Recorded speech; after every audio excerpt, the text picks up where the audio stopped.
ఇంకా గొప్ప విషయం ఏంటంటే సింగరేణి ఎక్కడ ఉందంటే తెలంగాణలో ఉంది. అంతే కదా, మనం ఢిల్లీకి వెళ్ళినా వేరే రాష్ట్రానికి వెళ్ళినా అమెరికా వెళ్ళినా ఏం చెప్తాం, సింగరేణి తెలంగాణలో ఉందనే వాళ్ళం.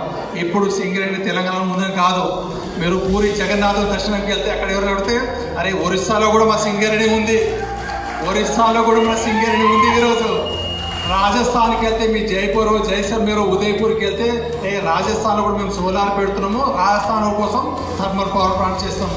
అలా భరోసా మనకి ఇప్పుడు వచ్చింది. అలాగే మనకి కర్ణాటక వెళ్తే మీరు కర్ణాటకలో కూడా మనము బంగారం రాగి కనుల అన్వేషణ తీస్తున్నాము.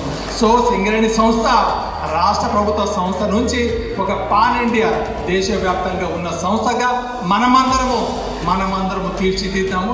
ఈ సంస్థను దేశవ్యాప్తంగానే కాదు, నెక్స్ట్ ఆస్ట్రేలియా, బ్రెజిల్, ఆఫ్రికా ఖండంలో ఉన్న కూడా అత్యంత విలువైన ఖరీదైన బ్లాక్ల కోసము ఖచ్చితంగా మన విదేశాల్లో కూడా మనం కాలు మోపుతామని ఈ సందర్భంగా